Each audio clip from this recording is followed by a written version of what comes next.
Hello there. Tory Eurosceptic MPs have advised their colleagues to vote for Boris Johnson's Brexit deal as it is consistent with the restoration of UK sovereignty.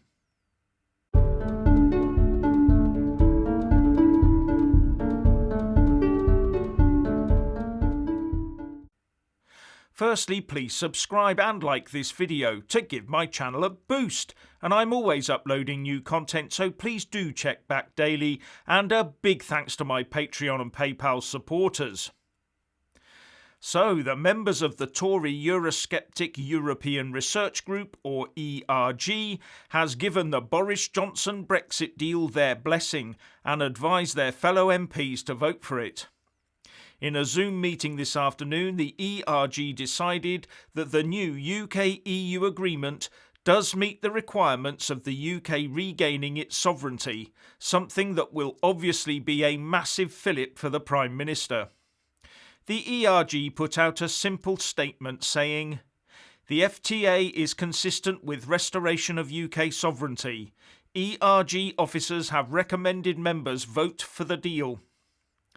And one ERG member, Andrea Jenkins, tweeted, "The ERG plenary meeting has concluded. A massive thank you to Bill Cash and the Star Chamber for their work on this. The ERG officers have recommended that we should support this deal as it respects British sovereignty. Here's to a bright future for post-Brexit Britain." The ERG's Legal Advisory Committee, headed up by Sir Bill Cash, put out a short report, the first section saying that the essential question before us is the following: is the agreement sovereignty compliant as a matter of law? We have concluded it is for the following reasons. The agreement reaffirms the sovereignty of the United Kingdom. There is an independent arbitrator panel for any disputes. The meanings of the provisions are autonomous under international law and do not reference EU law or the European Court of Justice. Nor does the agreement provide a role for the ECJ, except for EU programmes which the UK chooses to opt into. And the EU approach of provisions having direct effect in UK law is excluded. The agreement contains a provision for termination on 12 months' notice. During the operation of this agreement, the UK remains free to make its own laws, subject to potential tariff and trade consequences if these significantly distort trade between the UK and the EU. The UK cannot be subject to arbitrary or disproportionate retaliation unrelated to effects on trade. And after consideration of things like subsidy control, non-regression, fisheries, Northern Ireland, criminal justice and human rights, the report concludes with, "Our overall conclusion is that the agreement preserves the UK's sovereignty as a matter of law and fully respects the norms of international sovereign-to-sovereign treaties." So with the ERG on board, this deal is now unstoppable and will become law by tomorrow evening. All I'm waiting for is sight of the bill that will become the enabling act for this agreement. Now, Professor David Collins, Professor of International Economic Law at City University of London and a WTO specialist, has published his assessment of the deal on the website politia.co.uk, and he says, "The UK-EU Trade and Cooperation Agreement achieves very much what the Prime Minister promised last year. It is a very good free trade agreement."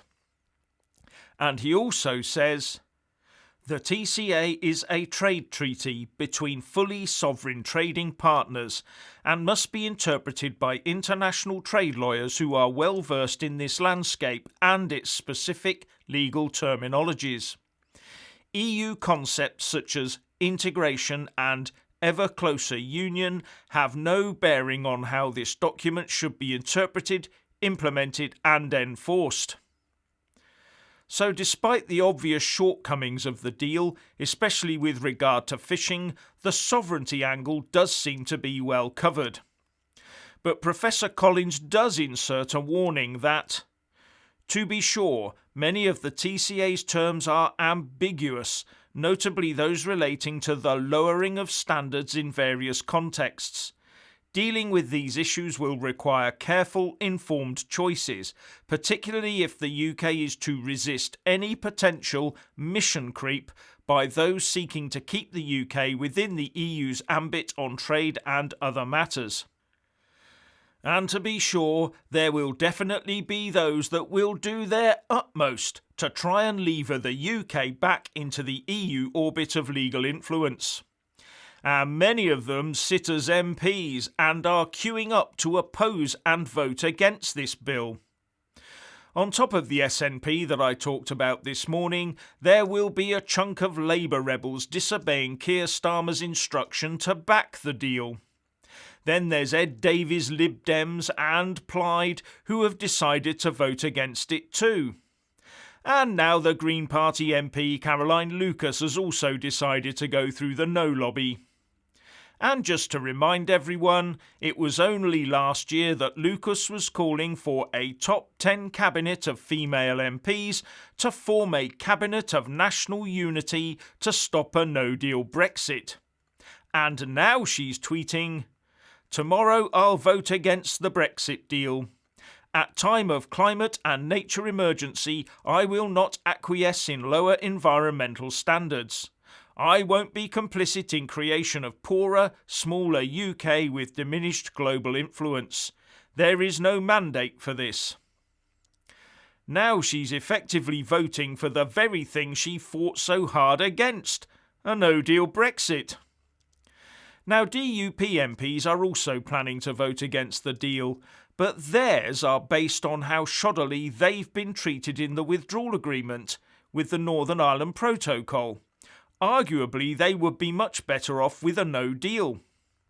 However, the BBC reports that the DUP MP Sammy Wilson has rejected suggestions that Northern Ireland's place within the UK will be jeopardised by the new Brexit arrangements.